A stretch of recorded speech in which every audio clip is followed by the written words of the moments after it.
I like to think that each new job expands your network of connections and your web of influence. Fair. And then I also like to go to the idea of smart hopping because, okay, smart hopping, we just created a term, right? So smart hop, and I think there's a difference between job hopping and making strategic moves. And that's what I'm talking about when I'm saying smart hopping, right? Is are you a corporate nomad that just follows around like the biggest paycheck? Are you jumping for a better role? Is it really more pay? Is there a new skill set that you're getting into? Are you making smart decisions? One of the things that I always think about job hopping, and I'm glad you brought up smart hopping because I'm going to start using that because I think that's a better description. You still have to be very strategic as a job seeker in how you do that and the ability to explain it in a way to employers that doesn't throw red flags up because the hiring managers are older generation X and boomers still to this day, right? And they still have a stigma that's been brought in for years. So you have to be in a position that you can explain why you've done it because I still see and I see this often for the younger generation, like younger millennials and the Gen Z, is they've taken that to the next level that they're switching jobs every 6 months for no real apparent reason. And I get it. I get it why they've done it. And they see no potential like downfall to it. But it is going to be, at one particular point, it's going to become a challenge if you don't have a really good narrative and story of why you've done it. Like you have to be strategic in doing this.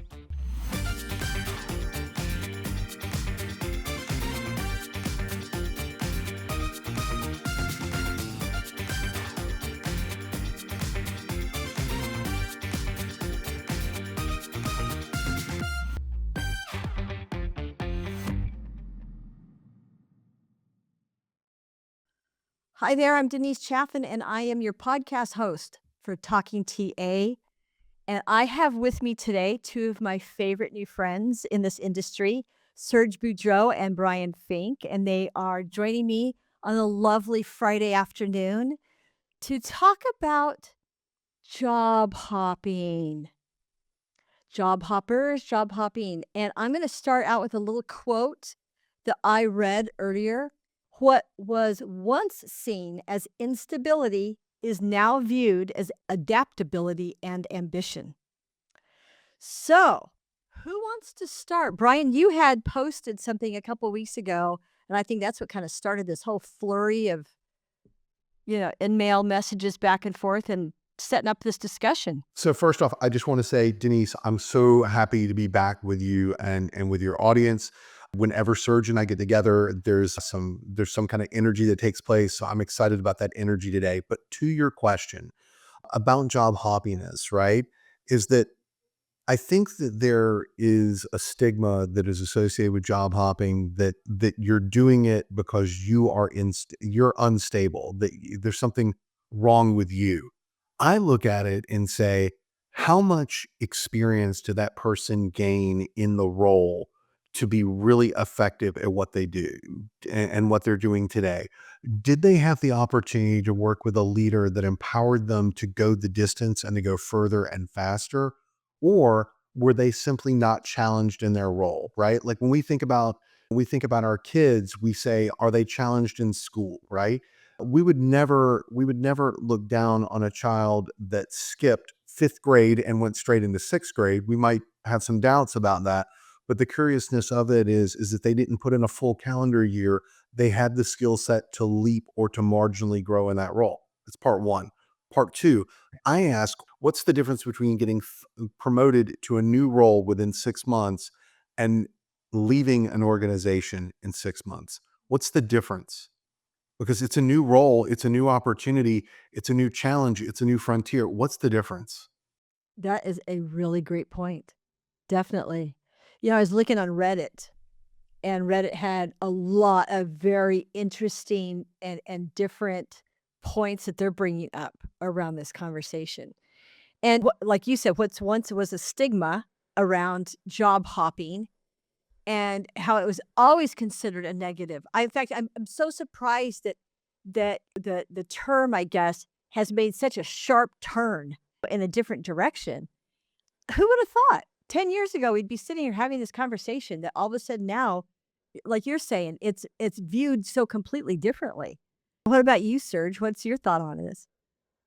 Well, it's unfair to job seekers to say they're job hoppers in this current landscape because what's happening is not completely in their control. A lot of people have wanted to stay at the same company for a long time and live the same experience as our parents did and our grandparents did.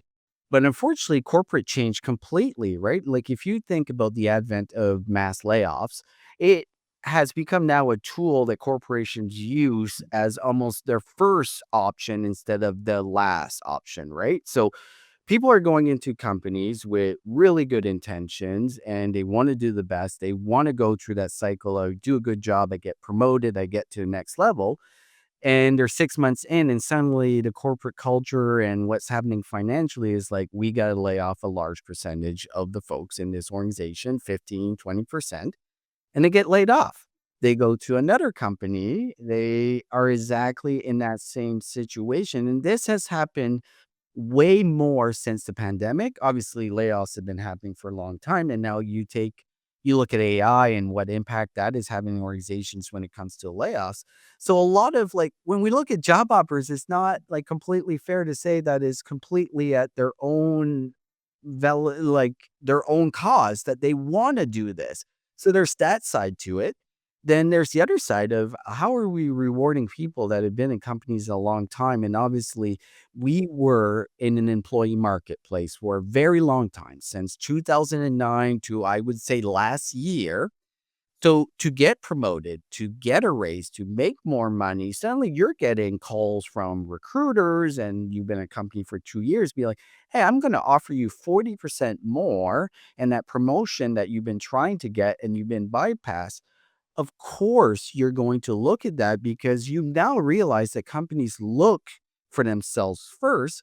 And maybe it's time I look for myself first. And maybe being 2 years at a company is enough, right? Like it's brought me the experience. I brought value to that company. It's time for me to move on. And to Brian's point, like getting promoted somewhere else, if you're not going to get promoted internally at your company, if you have to do it somewhere else, well, you're going to take care of yourself first. To Serge's point about the money, right? Like, I don't know that people are necessarily getting a 40% pay bump, but I think we can agree. But I think we can agree they're getting at least a 10 to 20% pay Right. bump. Right. That is Absolutely. more than the standard raise, which hovers around 3 to 5% just to Right. offset inflation, right? So if you're going to be in a role and you're going to be loyal for 3 years without a major pay increase, that is marginally compounded that you're looking at something that's about a 7.2% pay increase as opposed to making a move and netting a 10 to 20%. It's like a company doesn't pay you for the privilege of your loyalty. Exactly. And okay, as recruiters, how often have we contacted candidates? I know I have personally contacted candidates who have been with a company less than a year, but I liked their career path maybe beforehand. And maybe they did spend 3 or 4 years with the company prior to the company they're with now, or even 2 years, but I liked their background. And when I contacted them, I asked them, what is your motivation to talking to me, to speak with me about this opportunity? And what are the answers that they usually give you, right? Their pay has been frozen because the company is not Yeah. doing as well. They see no room for advancement. Maybe they were offered something with the company they're at now, and all of a sudden they're there and Doesn't they say, materialize. yeah, it didn't materialize. Or mergers. We didn't talk about mergers too. The company, they just got the announcement their company is going to merge with another company. And that's another thing that shows up on resumes. And to that point, is AI going to be able to screen out resumes where there are mergers and acquisitions like you were talking about, Serge? I mean, there's so many variables here, right? Let me give you a perspective too that's happening, and this has happened in the last 5 to 10 years. Companies have become way more focused on their employment brand to a point that all of it is BS. Like everyone is putting what I call Instagram versus reality, right? Like you see, it's what they're putting out there. And then when you get in the company, like all the great things they have in their job ad and their career site, it's all BS. You're a week in being like, none of that is true. And you feel, yeah, I got gypped here. I got gypped, and you are more willing to look at other opportunities because it's just what was promised is not what's being delivered. You made a move based on good intentions, and it's just the reality doesn't match what their branding is. And that is happening a lot. I feel that's one of our biggest challenges that we have right now. Yeah, so I want to come back and thread that comment that you made to a previous comment that you made, Serge, about corporate culture, and bring this to something that Denise said, is that I will call a candidate that has only been in an organization for 60 to 90 days and say, and ask the question, not is the because it's a loaded question, right? Like it's a leading question. As I say, what do you want to do next in your career? Are you doing that today? Did somebody promise you that you'd have the opportunity to lead that type of innovation? And I use that. I mean, like I've got candidates in process right now that hiring managers did ask me straight up. They were like, this person's only been in their role for 9 months. What's the deal? And I was like, it's culture. It's a sweatshop. It's not what they were looking for. It's not one playbook. We live in a society where we are quickly growing up, if you will, and realizing that job hopping is not a lack of commitment. It's really an understanding of knowing what you want and the environment you're going to thrive in. True. Hmm. Have you noticed one thing, and I've noticed this a lot recently, looking at folks that were in companies for a very long time. So let's say 15 years at a company, and they finally make the move to another role. That second role, on average, has been very short for some reason because they finally made the move. And now, like, because at first, like, if you've been in a company 10, 50 years, it's really hard to move, like, internally, right? Like, you feel committed, like, you know everything. It's now a big risk. But when you make that move and you're promised something that is completely different, and it's like you realize maybe it's not something they promised. Maybe it's just realize I thought that's what I wanted by moving, but it's not. Then you start looking at, okay, other opportunities. So you might go 15 years, then you're 6 months, then you're 2 years. But like a lot of experience in a company for 15 years is actually not really a positive anymore because you do become stagnant, in my opinion. And Brian, you can probably point that out as well. Compared to someone, it's moving so quickly and having different experiences in different roles in different companies actually makes you a way better employee at that next company. I find because you have a lot of, especially in the startup in smaller size companies, if you can move quickly and you've worked environments that move quickly, you're a fantastic recruit. Yeah. I want to step on that in two different directions. One, I like to think that each new job expands your network of connections and your web of influence. Fair. And then I also like to go to the idea of smart hopping because, Ooh, smart hopping. yeah, well, I mean, like, okay, smart hopping. We just created a term, right? So a smart hop. Yeah, you did. Denise, I'm inspired by you. Like when we're standing on the field at RecFest, like you give me brilliant ideas. So smart hopping, okay, is that if you look at, I'm going to single out my wife. Happy Valentine's Day, babes, if you're going to listen to this. Is that my wife was at ADP, large employer, great employer brand, has all the things that we've railed against in this conversation and all the things that we want a candidate to enjoy. She was there for 10 years. And then she was at another organization for about 18 months, maybe 20 months, right? And that's to Serge's point.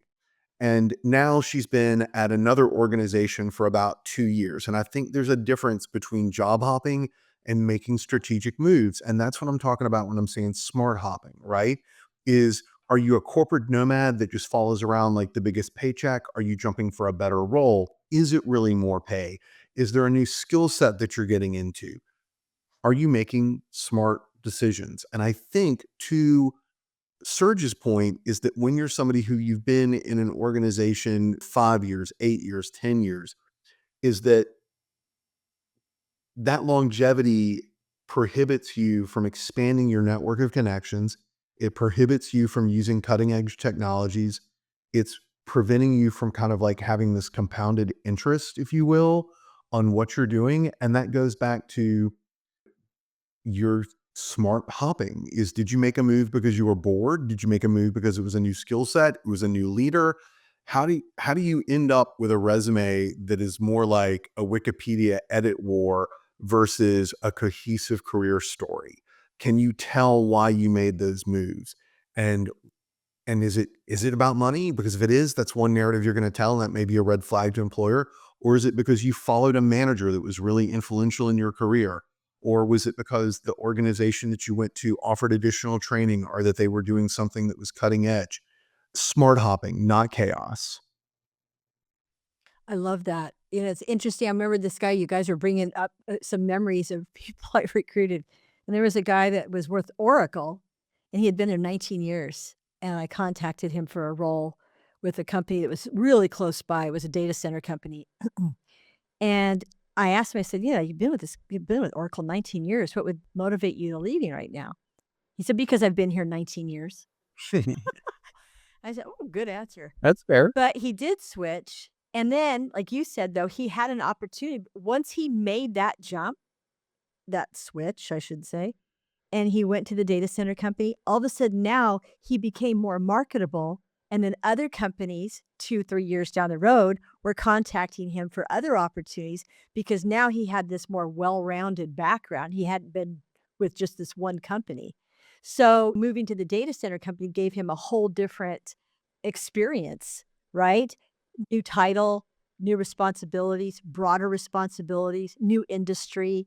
So now all of a sudden he's more marketable. So to your point, Brian, yeah, he's a, a good candidate for another smart move later on for his career. I think that's a perfect example, and I think we've seen it even, I've seen it with married friends that get divorced, and they've been with that person for a long time, and suddenly in the next year, they date, like, 6 different women or men because it's like, "I want to discover what else is out there." So we gotta be careful about that, but here is like one of the things that I always think about job hopping, and I'm glad you brought up smart hopping because I'm going to start using that because I think that's a better description. You still have to be very strategic as a job seeker in how you do that, and the ability to explain it in a way to employers that doesn't throw red flags up because the hiring managers are older Generation X and boomers still to this day, right? And they still have a stigma that's been brought in for years.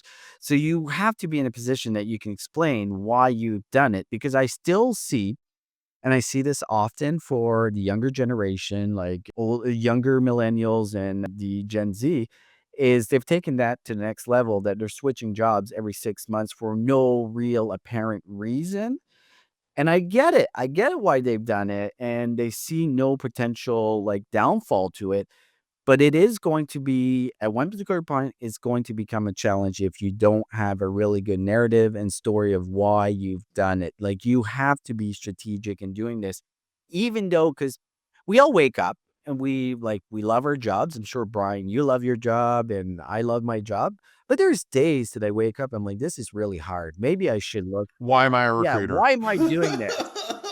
But if we change Amen. jobs every time we have that feeling, it's probably not good for a career, right? Like, is we're giving up on something really quickly. I'm not saying like advocating you should stay a job forever and always, but you should not quit the minute it becomes hard. And I think that is happening in certain cases.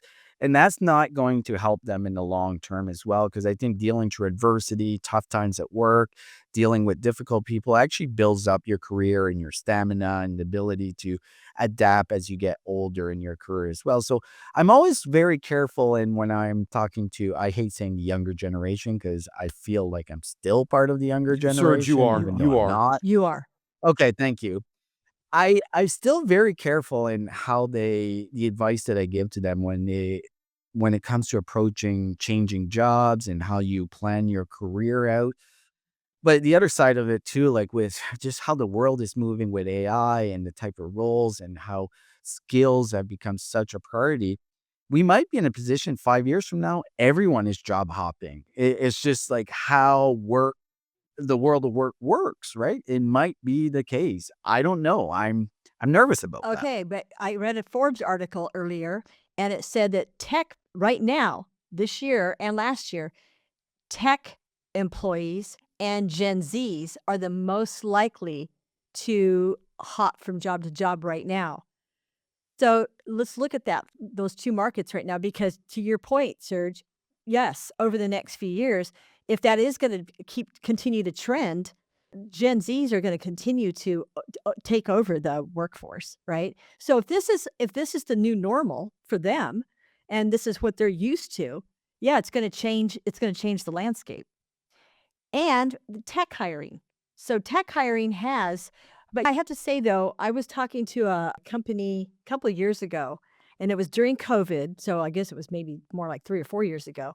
And they had a 50% turnover rate in nurses. It was a skilled nursing facility. And I said, so why what's the deal with having 50% turnover? And he said, burnout and salaries. Salaries are too low. Well, okay, so let's fix those problems first and then call me to recruit. Because, I mean, what point is it to continue to recruit people and hire them in if they're just going to be 50% of them are going to be leaving within a year, right?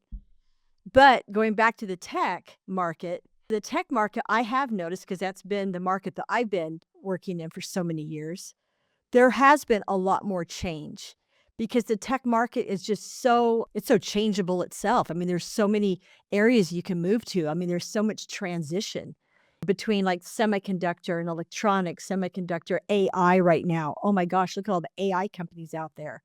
I mean, oh my God, there's so many opportunities. So it's the bling. There's so much bling in tech. So real quick about that bling, is that bling really the shiny object of a salary, or is the shiny object of doing something cool and new?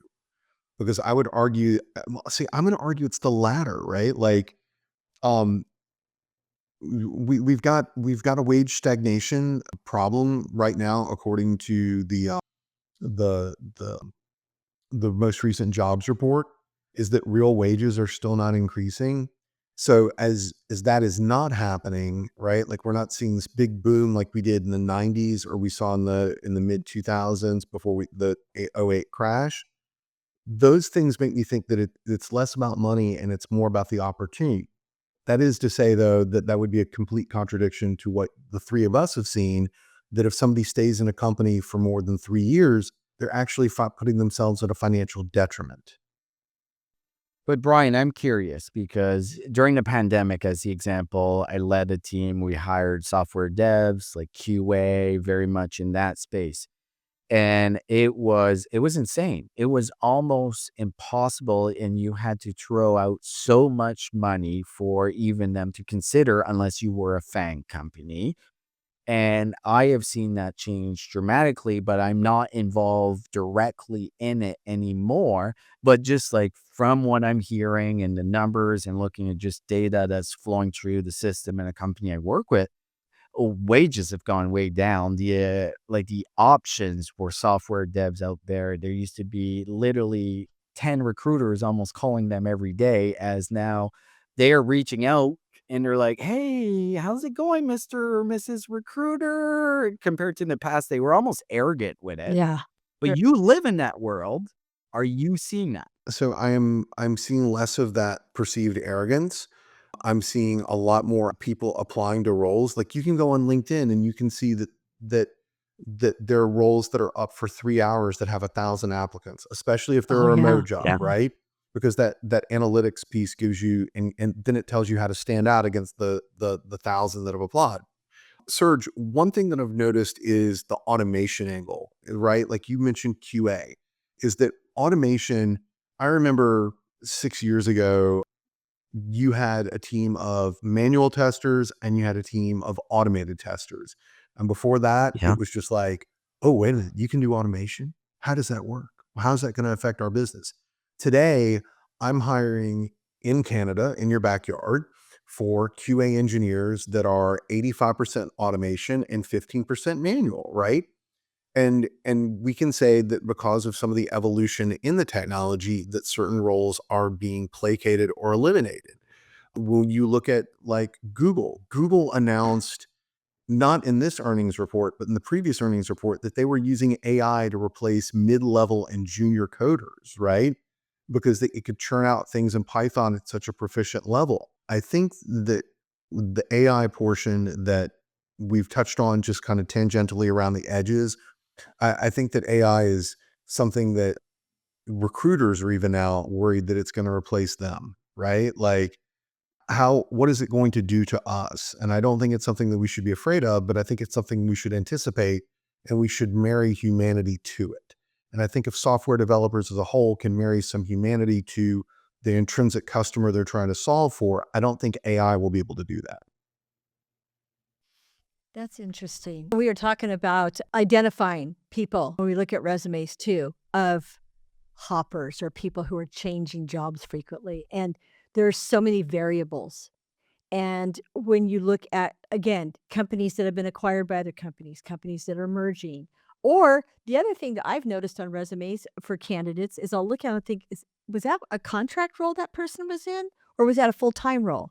Because if you've got a succession of contract roles, yeah, you're gonna look like a job hopper, especially if it was 1 year with this contract and 9 months with this contract, that type of thing. So I have often advised candidates, if you're working contract roles, make sure that you're listing it on your resume as such. But is AI going to find how is AI going to search resumes for people who have a more stable background if that's what a company wants? Or how are they going to isolate contractors from full-time employees? How is AI going to know to isolate candidates who've been working for a couple of companies that did go through a merger or acquisition? Is AI going to know how to do that? Talk about separating recruiters from technology. Serge, go for it, man, because I'm a big negative ghostwriter. Yeah. Let me chime in on that one because, like AI candidate matching and scoring is a big topic of discussion. We could have a whole podcast on that topic in itself.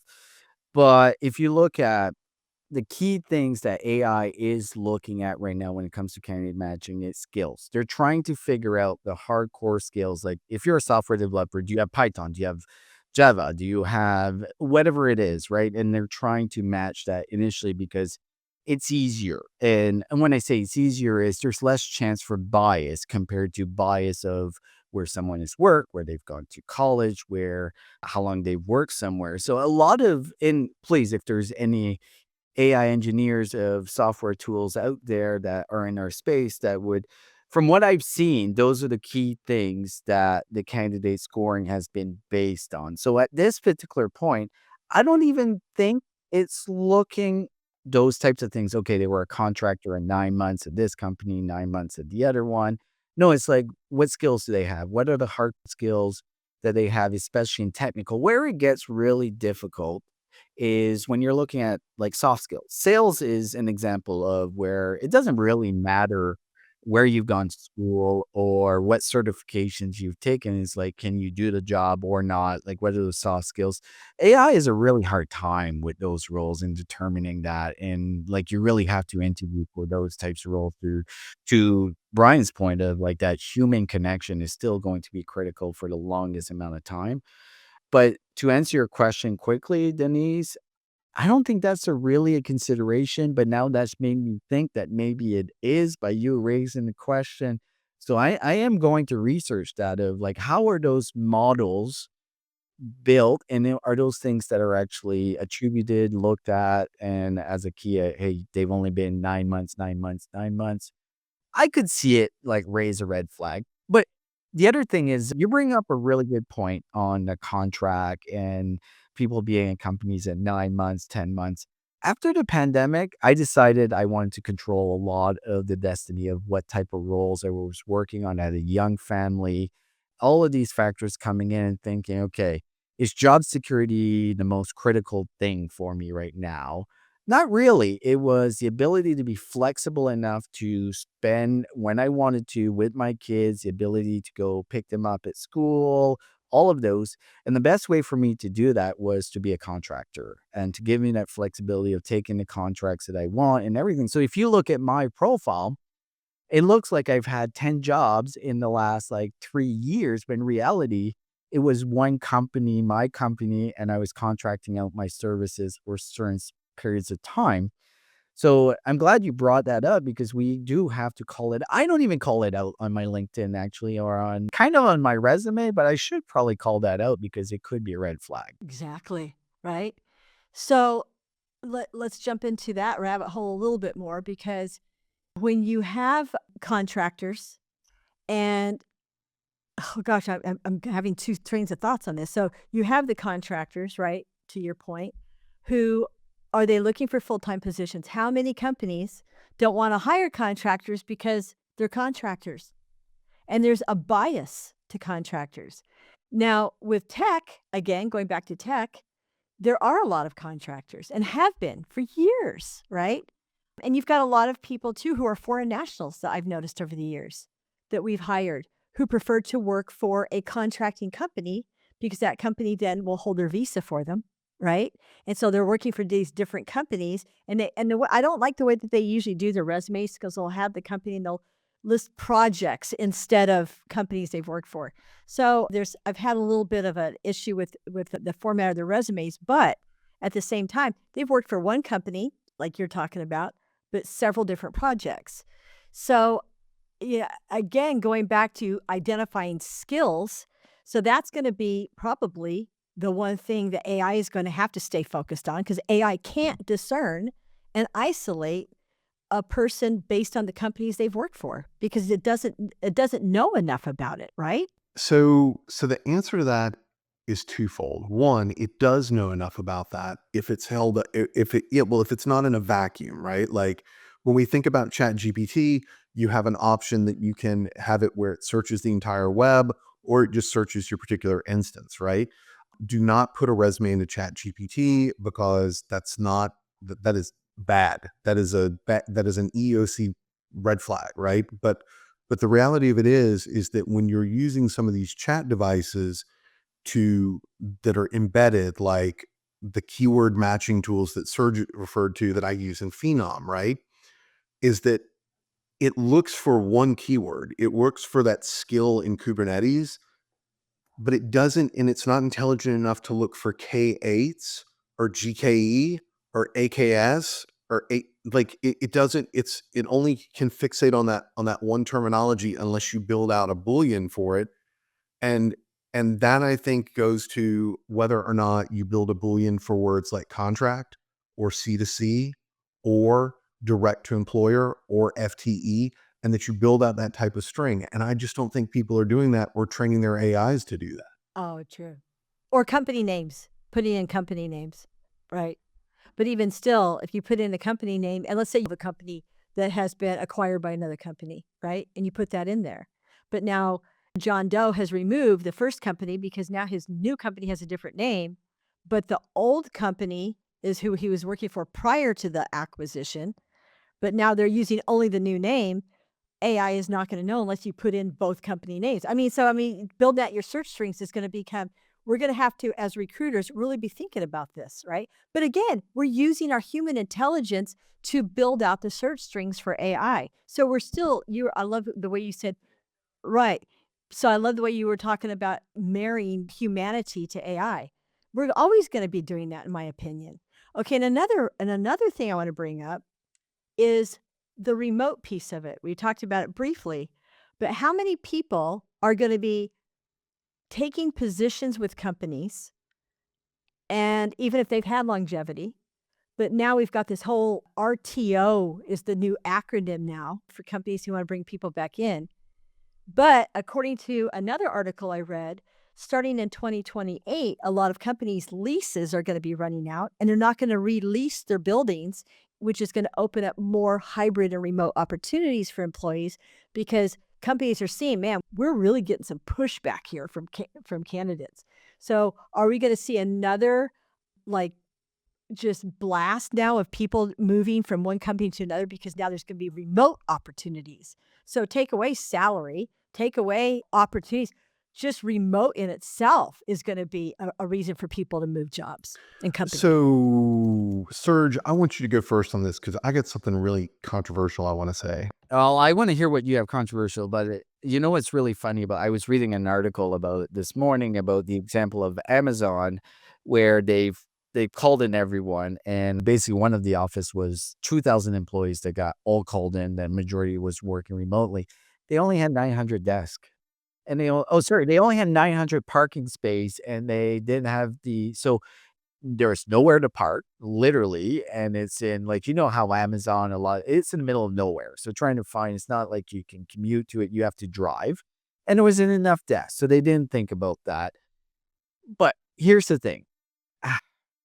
I think remote work is always going to be extremely attractive for people that have been doing it for a long time, got the flavor during the pandemic, just the flexibility. And I will not buy the story that these people don't work. Like, I know there's always a percentage, but I know a lot of people that go in an office and literally do nothing all day. So I think that's more a personality than a actual work conditions, because I think someone that's dedicated to their work and wants to do well, they're going to do it anywhere they do.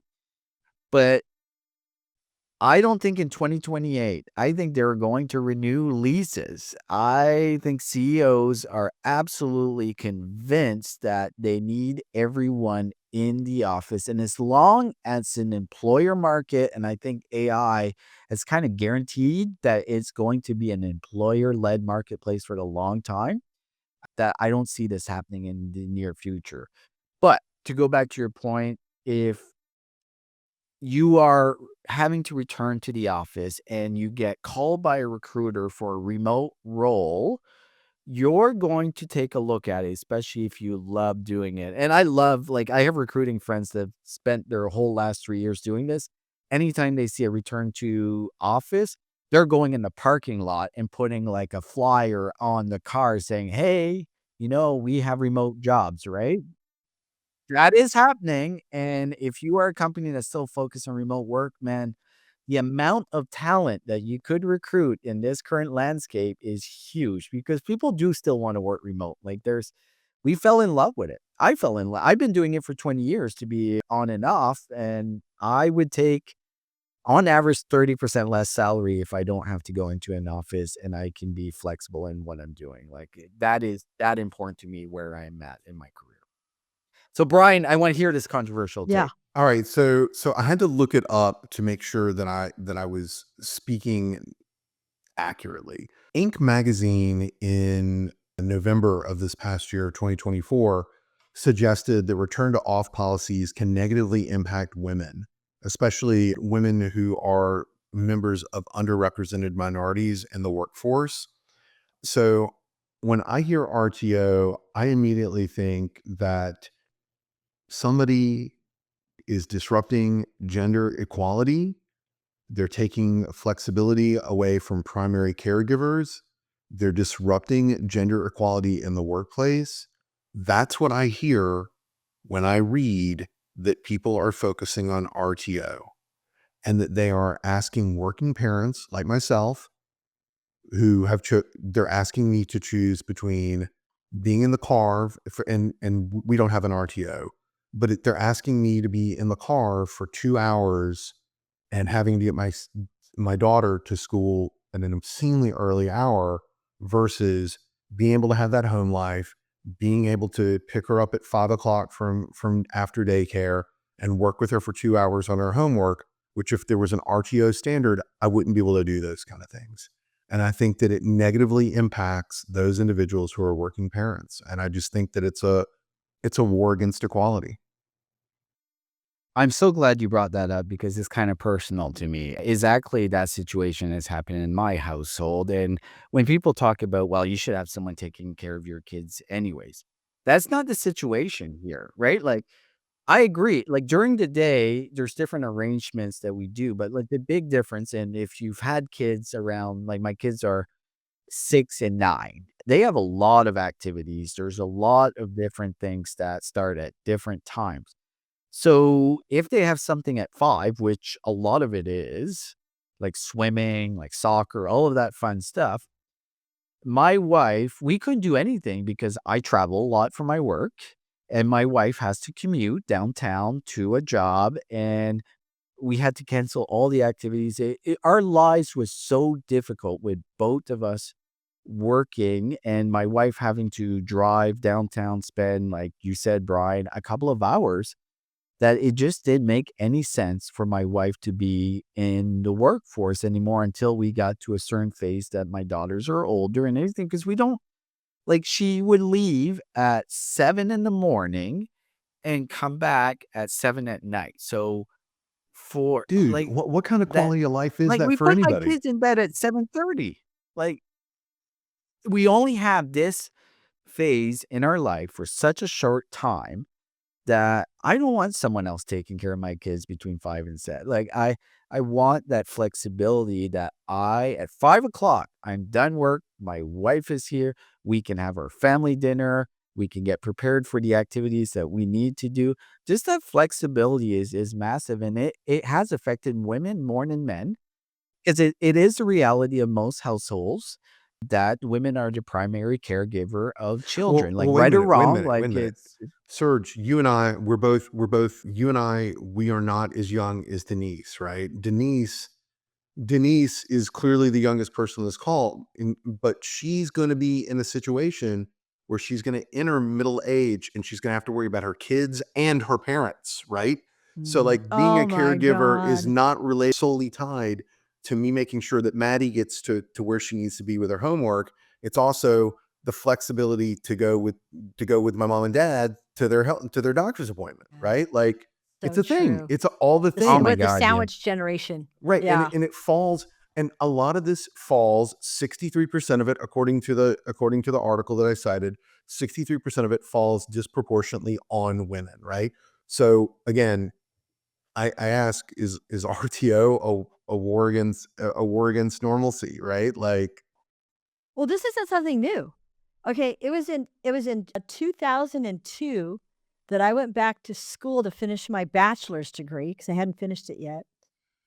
And both my kids were at home at the time.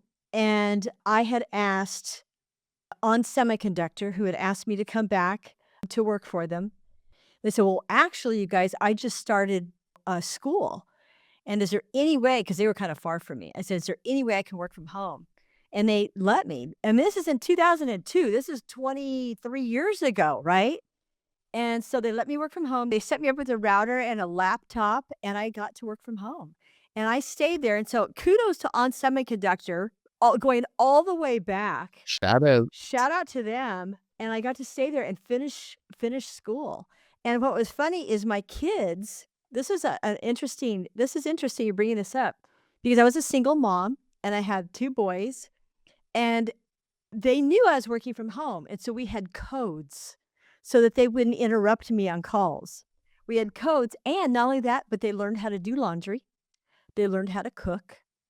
They started doing household chores, but they loved it because if they needed something, I was right there to consult with them. I could get up and help them with something. So we had this very interactive relationship, and I can remember my youngest one, he was 9 years old. He comes in one time, I'm working in the office, and I wasn't on the phone, and he said, "Hey, mom, I'm doing a load of darks. Do you need anything done?" Dark clothes.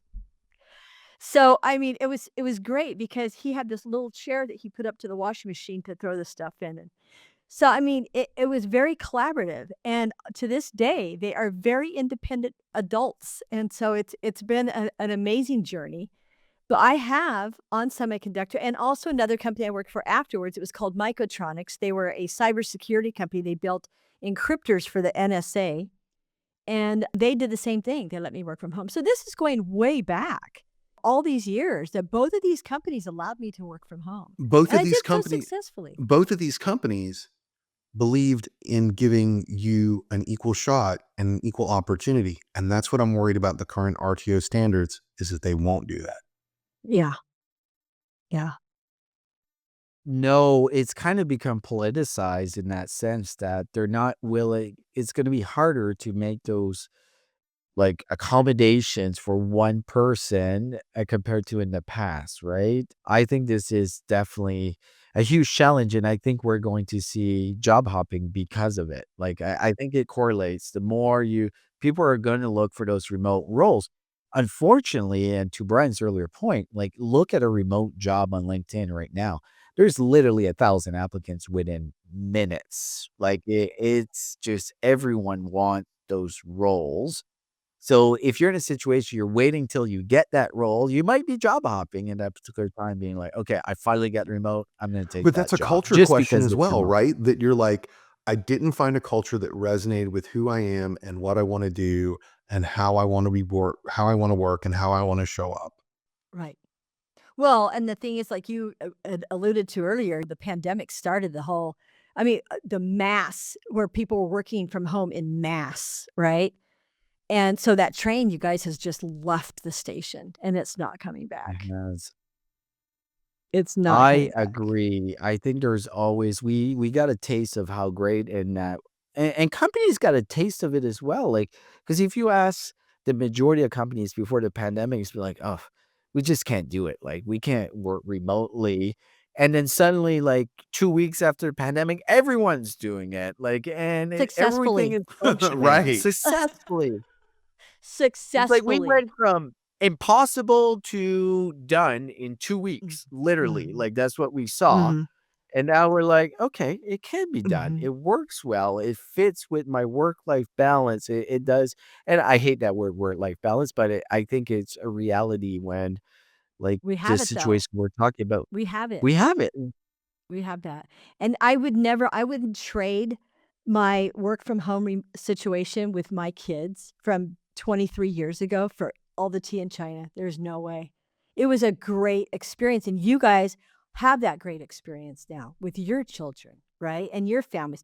And you will always remember that. You will always remember being there for those pivotal moments when your 9-year-old does the wash for the first time or your 13-year-old decides he's gonna make spaghetti and use Tabasco sauce That's it, to that's to spicing up his sauce. But no, I mean, just going back, I mean, I remember I just have such fond memories of that. And how many people who have to work in the office can say they have those fond memories and were successful at getting their job done? We're multitaskers. We're all able to multitask, and we can do so effectively. Like you said, we did it through the pandemic. So why are companies wanting to bring people back, right? And again, we're getting away from the whole job hopping thing, but Let's get they're hopping. We're really hopping. interrelated. We're hopping. But it's interrelated because it's going to go back to that. We're going to see a surge of people jumping once there are more remote positions open because we have had that taste and that train has left the station. Can I be a little bit controversial Sure. here and actually put the blame on someone of why this has Sure. become a challenge? I'm gonna, and it's not fair, but let me just roll with it. I'm going to blame TikTok influencers, and why I'm going to blame TikTok influencers is there's several videos that went viral that drove CEOs absolutely crazy. Like, I don't know if you've seen the videos of someone that works at LinkedIn, I think was one of them, where basically remotely they weren't doing much. Like, they were like, "Oh, I wake up at this time, then I jump on my call, and then I go take a walk, and then I feed my dog." And even the ones that were going into the office, they're like, no, no, we gotta regain control. Like, people are not working, which in reality, that was such a small percentage. It was unfortunately maybe naive people in the work, like, not naive is not the right word, but people early in their career not understanding what CEOs and what the expectations of running a company are, as being like, this is cool, right? It's very flexible. I can do whatever. I know it's not the only reason, but I can tell you sometimes perception is reality for a lot of these CEOs, and they got the perception and people weren't working, taking advantage of them. And I think that started to like create like a widespread from CEOs and like, no, we need to bring everyone in. And I think the US is a perfect example. I'm watching from up north, right? You have a CEO of the country that is really on board with those CEOs, and he's doing it with the federal employees. So having everyone come, even if it makes sense or not, like he's instead of using a scalpel, he's using like a massive hammer. In certain cases, like you need to use the scalpel. Be like in this situation, yes, maybe they should come in because of this. But for all of these that it doesn't make sense, maybe they shouldn't. But he's taking a hammer, and then CEOs are like, okay, he's doing that. I'm doing that. The other one is Elon Musk, right? Like when Elon acquired X, got everyone to come in and laid off 80% of the workforce, other CEOs got a little excited, being like, oh, I can do that too, right? And everyone comes in. So it's been a cascade of little things, little things, little things. And obviously, where the movement politically has happened is they're really on board of having everyone like going back to old school ways. And I think that's driving CEOs right now. But that's like a long-winded answer. I'm curious on what I said as far as like the perception of TikTok influencers and Brian, like, am I way off base to No, think no, no. that I mean, that like to perception? Denise's, actually, I'm going to bring this to Denise's point. I think that we are so obsessed with the edge cases that we're letting the edge Yes. case wag the dog. Okay. And what I'm thinking about there Yeah, true. is that there are values that this generation is not going to get into, or trouble or mistakes that they're going to not get into by going to the office, and they're missing out on certain work experiences. Show of hands, who here on a Thursday night after they closed a big deal took their team to a bar, went and celebrated, did a little karaoke action? Who knows somebody who had a workplace romance, right? That's taboo. Nobody's supposed to talk about it. We're not supposed to talk about it now. But I think that there's certain It happened. advantages. There's certain advantages that and pitfalls that come along with having in-office work. I think that they're talking about a culture of engagement. Serge, you give the example of the person who was walking their dog who was the outlier. There's a little bit of truth in that, and everything that, I mean, we're not monitored to when we can go to the bathroom or what have you, but like if I think that if I took off a morning or an afternoon, somebody would notice somehow, right? But if I was in and out of the office, they would be like, why is Brian leaving in and out of the office to go run these errands, right? Like there would be a question about work ethic. So I think there are a lot of questions that are swirling, but I think that there are cultural norms that are important, maybe even for the propagation of the species. Steve Levy, where are you when I need you? Where are you when I need you? That's a Steve Levy moment. Yeah. Oh, it is, yeah. Yeah. Well, Brian, you are so right, and I think we lost this in the conversation, and I agree, especially in your. I'm glad in my 20s that I went to work every day. It was part of my social. It was part of. I learned a lot from people with a lot of experience being really next to them. And I do think for the younger generation in your 20 to say mid 30s, being in the office could bring a lot of advantage. And like it or not, fair or not, you have a higher propensity to get promoted if you are visible, right? I'm at the point in my career, I don't care about getting promoted anymore. I just want to do a really good job, be there for my family, execute for the company I'm working for. I don't care if you promote me or not because I'm getting old. I'm just like, I This just is sort want to make money and be Yeah, but then happy, you get right? into ageism. If people, Yes. companies are going to allow people over 45 years old to work from home, but the 20-year-olds need to be in the office so they can learn and what would you call it? For learning and development, right? I know. Yeah, that's a fair point. I'm the person who says that culture fit is just ageism in disguise. Okay, one other thing though we haven't talked about enough, and we need to talk about it is, and there was an article that I read, boost retention with smarter compensation. Okay, so and it goes into job hopping. You want to keep your employees? You don't want them job hopping? Pay them more. And we talked about it at the very beginning of this conversation, right?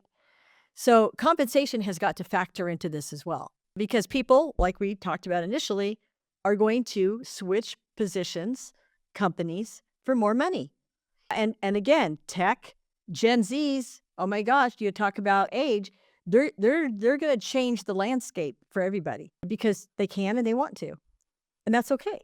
They need to. We need that new blood in house.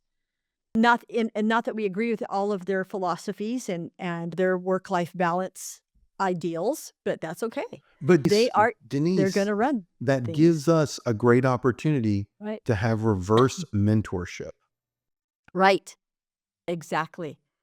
But they need to be paid well if companies want to retain them because they are going to be the most likely people to switch jobs for remote or better opportunity, career development, because they just like the new company better because it's blingy, whatever the case may be, right? So how are we going to keep them in their seats for 2 years versus letting them go after a Well, year? Denise, I don't blame them. Let's take a step back. In my 20s, I was making decent money, right? Like not that off base that what is made now. Like the increase in salary compared to the increase of cost of life, there's not a direct correlation. Like the cost of living has gone up dramatically Oh in the 20 yeah. years than when I was in my 20s, Yeah. right? Like 100. substantially. I could buy a house in my early 20s and I was in Canada, different market, but say 120,000, I had like a nice cute little house, right? And now, like a starter house where I'm at is 500, 600,000. I know it's different in Canada, but the salaries have not changed dramatically. The minimum wage is exactly the same in the US that it was in 2007. Think about how much the cost of living has gone. So, yeah, they have to eat, these poor people. Like we're paying them very similar as in the past when they're entry level. Like this hasn't changed.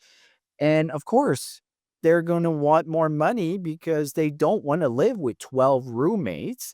They want to finally have that dream of having their own space. Like they maybe want kids, right? Like, you need to make more money to be able to do that. And that was a natural path in our career paths that the younger generation, we have kind of screwed them.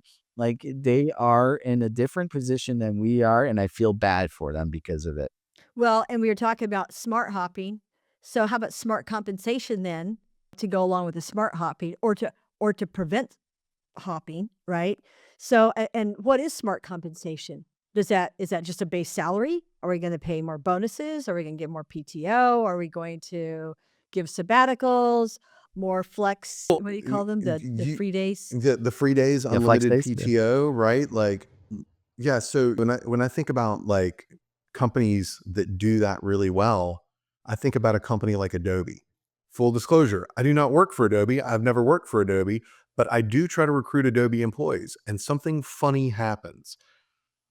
If they've been there 4 years, they're not going to jump ship until year 6 because they get that 5th year off as a sabbatical year. A whole year. Dude, like if you were at year 3 and you knew you only had to work 12 more months and you'd get year 5 off, go do it. Wow, a year off? I'm looking for jobs at Adobe right now. I'm like, where No is kidding. Well, because I Adobe? know that Intel gives sabbaticals, but I did not know. I mean, but theirs are like weeks long or a couple months or whatever. I think it depends on which sabbatical it is. If it's a 4-year sabbatical or 7-year sabbatical, their time off is based on that. But a year? Oh, that sounds amazing. So, okay, there again, though, that is smart compensation. Yeah. That is smart compensation if you want to keep people on. So, Do you know for what most companies people who, do though in that year? what, They take look some for another time off. job? No, they take some time off to go do a crazy trip, right? But they do look for another job, Denise. They look for another job inside of Adobe. Oh, there you Yeah. go. Cool. Because then they Love get, it. yeah, same thing, another 4 years down. So what is that costing the company? Like, if you took that salary for that year that you're gonna pay that employee to take that time off, and you spread it out over 5 years, what's it really costing you? Oh, it's a Happy Meal a week, whether you're in Right, Canada but or the US. right, and not only that, but you don't have to retrain that person as a new employee for the replacement if they leave. So there's 'cause they talk about in some of these articles the cost of training and onboarding new employees and what it's taking now to onboard, how long it takes. Some companies here are saying that 6 to 9 months get So somebody so really up and I running. I agree with the onboarding costs, right? But the cost of retraining, I think that's bullshit. Okay. I'm sorry. I used a 4-letter word.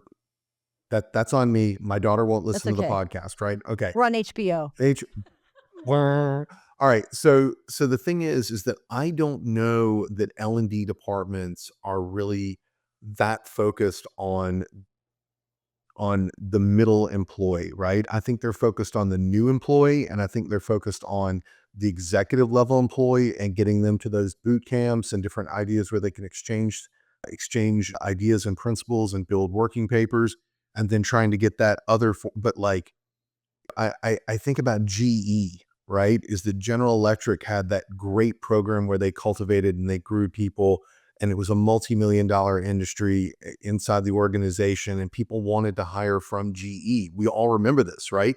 But now that's just fallen by the wayside. You don't have an organization that invests that heavily in the education of their employees in mass. They only do it in special groups. So I say that L&D part of it, whatever, baboon. Kaboom. Kaboom. I agree exactly with that, Brian. I think what we're seeing though is a little bit of a shift when it comes to L&D within organizations because they're realizing the impact, especially in a very changing world, is AI skills. Like you need to be reskilling. I think the average now is every 18 months. You can't keep firing people and rehiring people because of skill sets. You have to find that middle, like those middle employees, and figure out to reskill them. I think a lot of organizations are starting to figure that out, that hey, we need to invest more and we need to do a better job in L&D overall. I predicted not long ago that learning and development is going to be the number one department in HR as far as priority and investment and focus, where it's been talent acquisition for the last like 5 to 6 years. I do think that's going to happen because we're not going to have a choice. But I do want to go to what you were saying, Denise, as far as looking at like changing jobs and the cost of all of this. And I think we have not done a good job as HR departments, as talent practitioners, to showcase to the business of how expensive it is to lose an employee, having to rehire them, and what the cost of, because on average, we're usually replacing that employee at a higher salary. It's happened, right? So why don't you just give them the higher salary? And when we look at just costs of hiring a new applicant, and like in talent acquisition, we get focused. Okay, what was our cost of advertising? Then we're adding in like, okay, we spent this much time interviewing, and that's our cost. It costs us $9,000 to hire that. No, we're not taking effect like the time that the manager has to take the down in productivity. Like you've got a productive employee, like just executing, and suddenly you have a ramp up time. We're talking in the hundreds of thousands for most roles when you have to do that switch. So if you want to spend a little bit more to maintain that employee with smart compensation, good benefits, increasing their pay without having them to ask, it's actually going to be a lot cheaper. But that's on us. That's on HR. We have not done a good job of showcasing our return on investment on what we do and being business people and being like, this is our cost to the organization. So last year, we had 50% turnover, as you mentioned, on nurse. This is what it cost us. And when you show them $24 million, an example, they're like, oh, that's the language of the CFO, the CEO, the COO, that we're not, and I'm generalizing, right? But we are, in general, not doing a good job as talent leaders to showcase that within the organization. So to bring this all home, what are some of our key takeaways then to our audience in order to embrace job change, smart hopping? But also, if we want to retain employees, what are we going to do with respect to smart retention, smart compensation, right? There was a book, I interviewed Matt Reek recently. He wrote a book called The Employee Retention Bible, and we discussed it on the podcast, and it's really good. If you guys haven't read it Ooh, yet, it's a let me really grab good it. book, The Employee Retention Bible by Matt Reek, Reick. All right, so I the alternative book for that, and it's by Joey Coleman, and it's called "Never Lose an Employee Again." I've heard of Yeah, that and one. that's actually Never. where that case study that I talked about with Adobe, that it's in there black Oh, and white. wow. So maybe that's one of the takeaways then is companies need to start educating themselves doing their own internal L&D on employee retention and what they're going to do to retain employees, a better job hiring them, a better job staying current with market trends. Because you bring up a really good point, Serge. We need to increase salaries just overall so that people can buy homes, so that people can compete with inflation, right? What are we going to do to drive up salaries, right? What are companies going to do to increase salaries and to drive? They'll have to drive up their own revenue, but still, if people are making more money, they're okay to spend more money, right? So, Isn't that so, kind of economics? so Denise, I do think that's economics, and I think you're right on all those points. What I think, though, is I think that companies, and I thought Serge was going to touch on this when he was talking about layoffs at the very beginning of our conversation.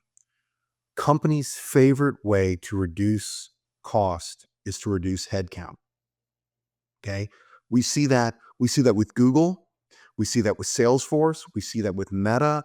We see it with all these companies that the way that, and these are all FANG companies, right? But we know that smaller and mid cap do the same thing, right?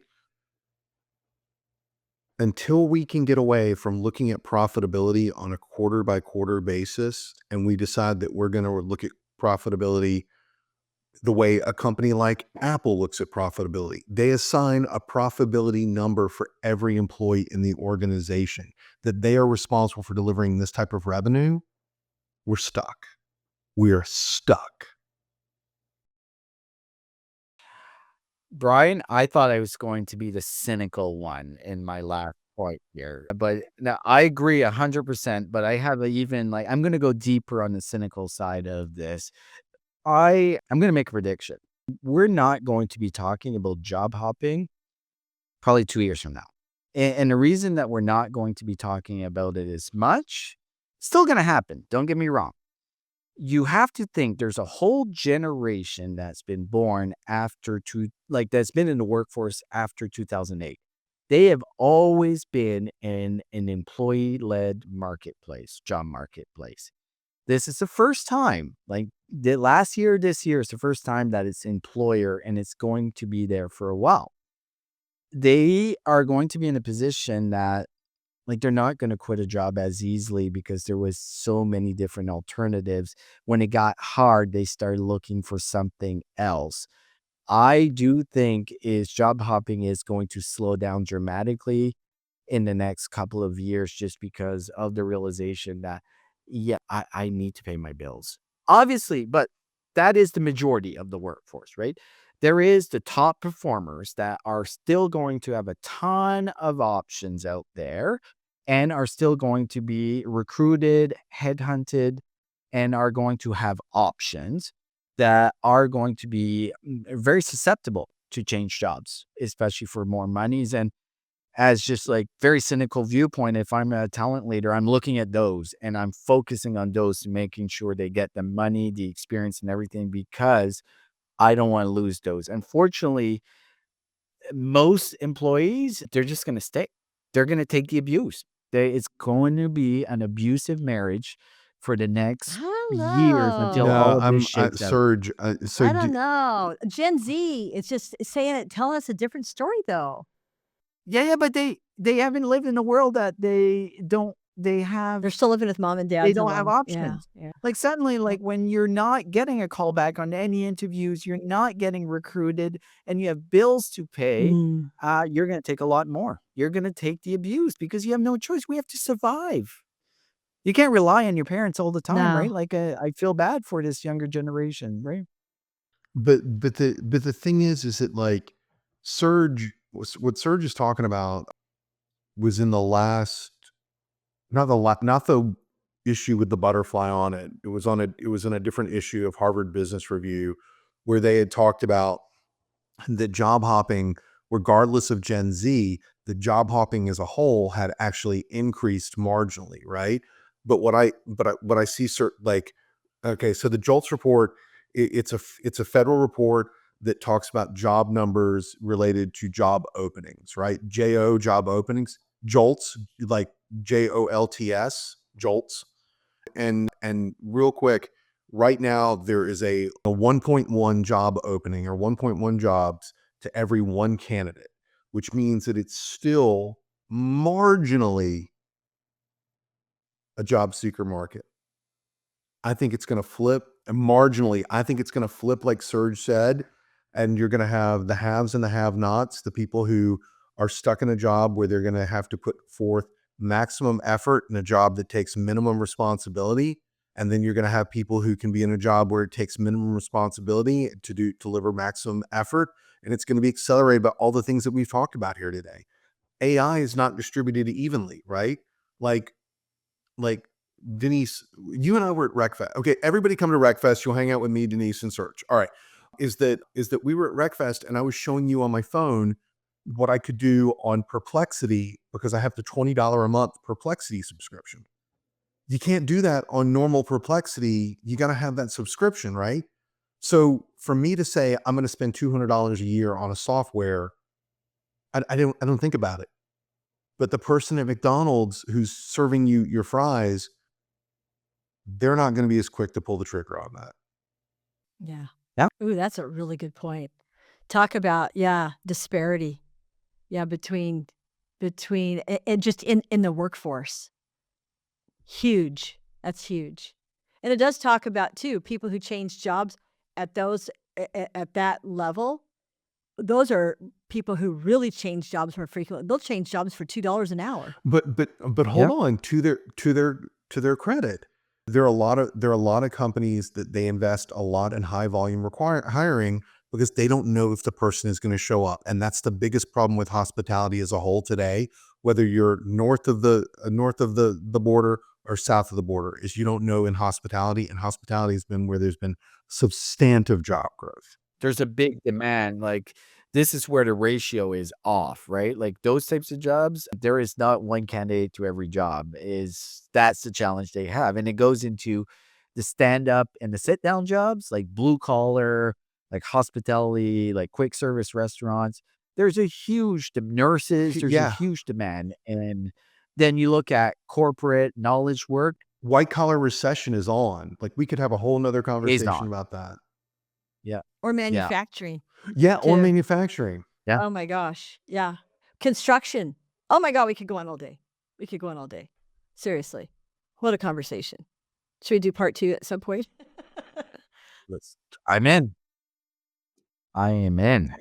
But I think though, again, to kind of bring this home for now, for this conversation, companies have to look at, if they want to keep their employees, smart hiring, smart compensation, smart learning and development internally so they can retain their employees. And again, the books that you're talking about, that you mentioned, what's the name of it again? Never Lose an Your Employee Employee Again Again. by Joey Coleman. Okay, and the other one that I mentioned was The Employee Retention Bible by Matt Reek. So I mean, they're just, it's smart to, because one of the things that Matt brings up for retaining employees is a simple, no cost effort on the part of an employee. Recognition, giving your employees recognition. And that's something too that Gen Zs love. They do love recognition. Everyone And whether does. they're in-house or they're working remotely, people love recognition. And he said, it doesn't cost you anything. There's all sorts of ways you can recognize people. Now, maybe you buy them swag when they first start or after they've been with you a year, just little stuff like that. So I think that people need to educate themselves if they want to retain employees. If they are okay with the revolving door operation, then yeah, it's going to cost them money. And it's going to continue, and it is going to keep that job hopping market hopping Live and well. live and well. So yeah, great conversation. Any final thoughts? You go first, Bard. Denise, I'm glad that Denise had us, Serge. Like she was like, I'm going to take on Serge and Brian and we're going to have a conversation, right? Same here. Really good conversation. I think there's some things that we're going to have to look at in a couple of years. And one of them is how is this fluctuated? Because the last 5 years of like the whole work has fluctuated, like the labor market, everything, how AI has changed, like threw in a huge wrench into everything we do. But I'm very curious to see what job hopping is going to look like in a couple of years. And we might be to a point that job hopping is actually what we do, that I have this very specific skill set that this company can use for 10 hours a week. This company can use for 10 hours a week. Oh This my company. gosh. And that's what my career looks like. And I don't think we're that far off of that happening. So we could be 2 years from now, 3 years from now in a completely different space that job hopping is not even a question because that's not how work works anymore. We'll all be called fractional. That's the new word now too, right? Fractional. But fractional will take on a new meaning. So that's a different, Exactly. different conversation. I agree. Smart You fractional. guys, Smart fractional. smart fractional. You guys, thank Love you it. so much. I love talking with both of you. It's just, you made my weekend. Awesome. Thank you. Awesome. Awesome. Thank you so Hopefully much, Denise.